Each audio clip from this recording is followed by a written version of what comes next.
बोल शीतला माता की, शीतला माता की। दाने दाने पड़ गए हो पूरे शरीर में, बुखार भी बहुत तेज आ रहा हो। शीतला माता की पूजन होती है ठंडे समय में, शीतल समय में। शीतला माता ने ये नहीं किया कि रोटी बना के उठो और थाली लेके लाइन में लग जाओ। तुम देखना शीतला माता की पूजन करने लोग जाते ना शीतला सप्तमी शीतला अष्टमी पे, बस 11 बजे तक तो रोटी बनाती रहेगी, सामान बनाती रहेगी। 1-1.5 घंटा में ठंडा हुआ, 12:30 बजे उठ के सीधे लाइन में लग जाएगी, जल्दी से पूजन करके सो जाऊंगी, काम खत्म। शीतला माता ने भी सोच लिया बस तूने मुझे बेवकूफ बनाया, अब रुक जा तू। 11 बजे तक भोजन बनाया, 10 बजे तक भोजन बनाया, 1 बजे रात को लाइन में लग गई पूजन करने के लिए। 1 बजे रात को न जाने किसने पहला दी कि 1 बजे रात को लग जाओ लाइन में, सुबह तक पूजन करके अपने घर आ जाओ, फिर आराम से आके सो जाओ। अब इतनी जल्दी क्या है भगवान के पूजन की? माँ की पूजन करने जा रहे हो, माता से लाड़ लड़ाने जा रहे हो, अपनी माता से अपने दिल की बात कहने के लिए जा रहे हो, अपने स्नेह की बात कहने के लिए जा रहे हो, तो धीरे धीरे प्रेमवश आनंद से माता की आराधना शीतल समय में, ठंडे समय में। ठंडे समय का मतलब है भीतर से ठंडे होकर, अपने भीतर से ठंडे होकर। अब अपने भीतर तो ठंडा ही है ही नहीं ना, जल्दी जल्दी चलो। और आधी बहुत पतली खुशी है और और ये कितना बड़ा कपड़ा थाली पे ढाक ढुका के लाइन में खड़ी है शीतला माता। शीतला माता, या हाथ में लोटा या हाथ में थाली, और इतनी देर में पड़ोसन निकल के बाजू में से जा रही थी और लोटा थोड़ा सा ढुल गया। अब यहां शीतला माता की पूजन करनी आई और ये हो गई चंद्र घंटा। लोटा जरा सा ही पानी का झलका, देख के नहीं चल सकती। ठंडा भोजन हाथ में, लोटा ठंडा पानी का, और अंदर अग्नि। शीतला माता भी कह रही इसको अजान दो पहले, इसको क्या मतलब? भीतर से शीतल हुई है, भीतर से ठंडे हुई है। चित्त, वृत्ति, मन जब भीतर से शीतल होगा, ठंडा होगा, तो मेरी शीतला माता, तुमने पूजन करा ना करा, मेरी शीतला माता प्रसन्न हो जाएगी। बस भीतर चीज की महत्वता। फिर भी दुनिया के लोग अपनी बुद्धि लगाकर माता का जो पूजन का विधान है, उस विधान में कोई गर्म चीज की महत्वता नहीं है क्या? कोई गर्म चीज की महत्वता? फिर भी दुनिया के लोग अपनी बुद्धि लगाकर माता की जब पूजन करने जाते हैं तो वहां अगरबत्ती भी जलाते हैं और दिया भी जलाते हैं। अब एक तरफ तो तुम माता को ठंडा पानी का भोग लगा रही हो, एक तरफ तो ठंडा भोजन चढ़ा रही हो, एक तरफ तो ठंडा का प्रयास कर रही हो, और ऊपर से माता को तुम दिया लगाकर, अगरबत्ती लगाकर तुम माता को सम्मुख में गर्म तत्व को प्रदान कर रही हो। और फिर आकर कहती हो कि मेरा बच्चा क्यों बीमार पड़ता है, मेरे पति को आगे बार बार ये कष्ट क्यों आता है, घर में लोग चिड़चिड़े क्यों हो जाते हैं, घर में लोग क्लेश क्यों करते हैं, आखिर कारण क्या है? तो कारण तो तुम खुद हो कि जो चीज लिखी है वो ना करते हुए दुनिया जो कर रही है तुम वो करना चाहते। तुम भगवान की पूजन उस विधान से नहीं करना चाहते जो विधान शास्त्रों में।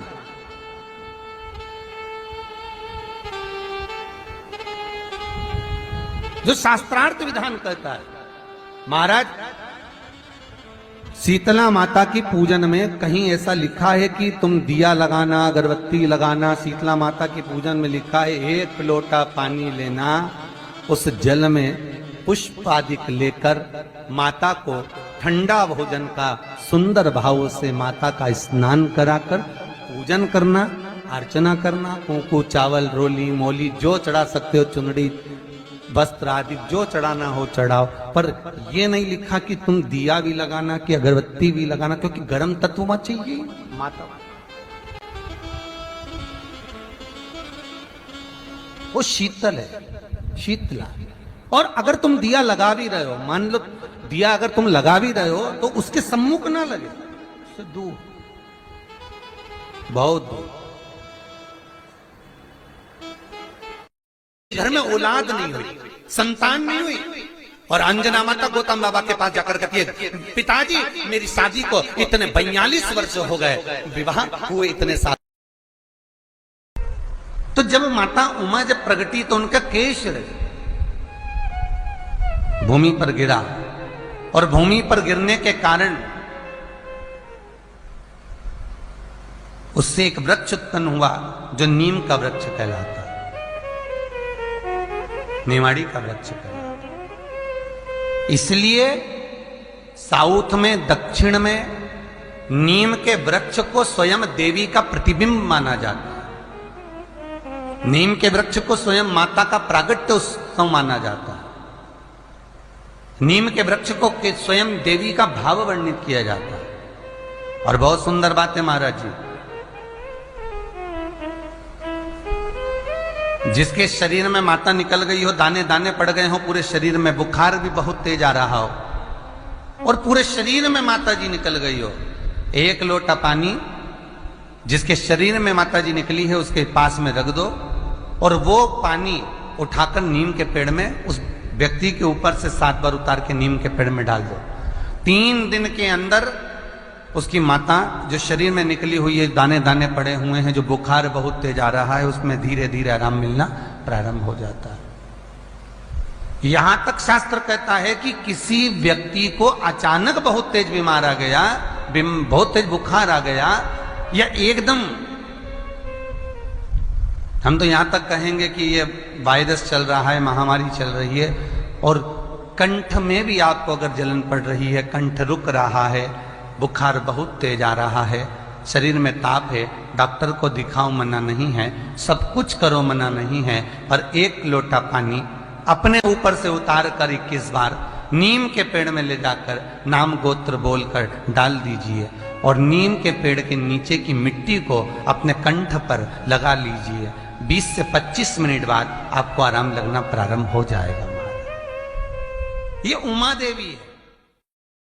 जगह की मिट्टी काया के रोग को ठीक कर देती है महाराज। अगर किसी व्यक्ति को चर्म रोग हो गया, कुष्ठ रोग हो गया, चमड़ी सफेद पड़ गई, रोग समाप्त नहीं हो रहा, बढ़ते जा रहा है, औषधियां आपने बहुत कर ली, तो 3 जगह की मिट्टी आपको फल प्रदान करेगी।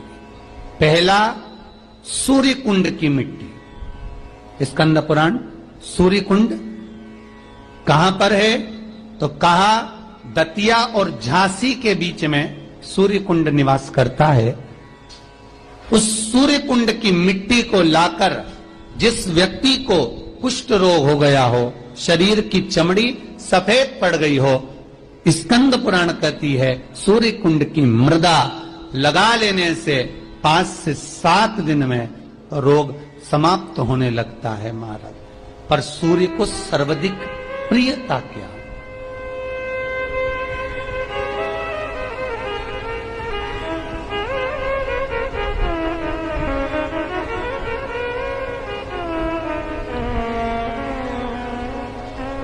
सर्वाधिक प्रियता सूर्य को क्या? क्योंकि सूर्य तपता है, तो उस तपन को मिटाने के लिए सूर्य देवता के शरीर पर गाय का घृत मला जाता है। जैसे शनि को तेल लगाया जाता है, सूर्य को घृत मला जाता है। इसलिए सूर्य कुंड का एक नियम है कि सूर्य कुंड पर से अगर हम मिट्टी लेकर आते हैं, शरीर पर लगाने के बाद जब शरीर का चर्म रोग समाप्त हो जाए, सफेद चमड़ी अपने वापिस रंग में आ जाए, तब आप जितनी कामना कर कर आते हैं उतना घी उस सूर्य कुंड के पास में डालना पड़ता है। 1 किलो, 2 किलो, आधा किलो, 250 ग्राम, 25 ग्राम, 50 ग्राम, जो आपने कामना करी है उतना चढ़ाना पड़ता। पर वो घी गाय का होना चाहिए, और उस घी का प्रयोग कोई नहीं कर सकता। इसलिए आज भी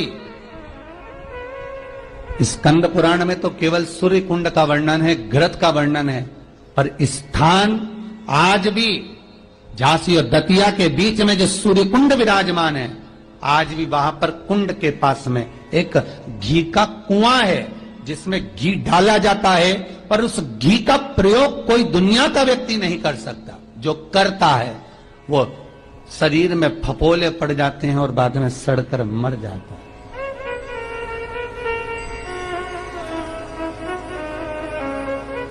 घृत है पर गंध नहीं, घृत है। 3 जगह की मृदा जीव को सुख का अनुभव कराती है। पहला सूर्य कुंड महाराज, दूसरा वर्णन करा है जिस स्थान पर गौ माता को बांधा गया हो और गाय अपने बछड़े को, बछिया को जन्म देती हो, उस स्थान पर उसकी मिट्टी, उसकी मृदा, उस जगह की रज, जब मकान का मुहूर्त होता है, दुकान खोली जाती है, दुकान बनाई जाती है, दुकान में कोई अग्नि का प्रवेश हो, उससे पहले जहां पर गाय ने अपने बछड़े को जन्म दिया हो, बच्चे को जन्म दिया हो, उस स्थान की मिट्टी उस भूमि पर लेपन कर दी जाए तो जिंदगी में कभी संपदा की कमी नहीं हो सकती महाराज। ये दूसरी मृदा स्कंद पुराण वर्णन करती है, धेनु मानस वर्णन करती। दूसरी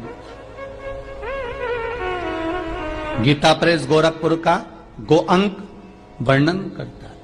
जहां पर गौ माता बंदी हो, जहां पर गौ माता नित्य स्मरण करती हो और गाय के बच्चों का जन्म होता हो,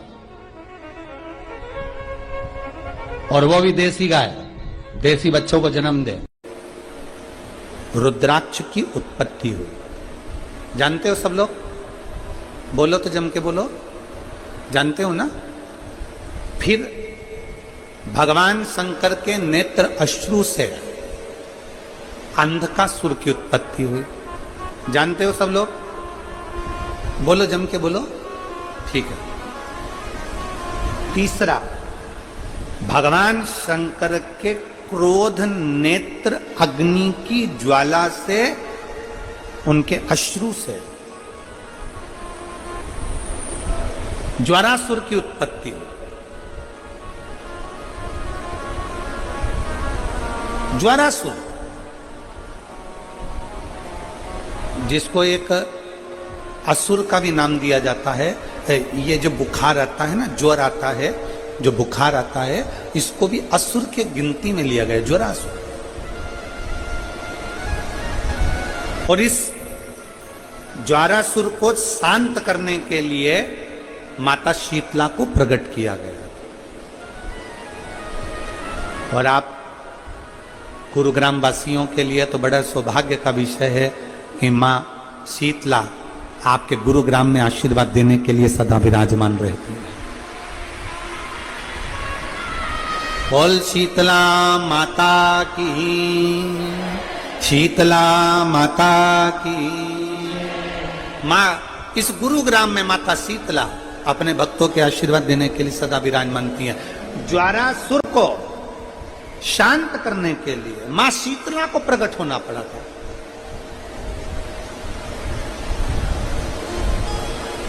मां शीतला को प्रकट किया।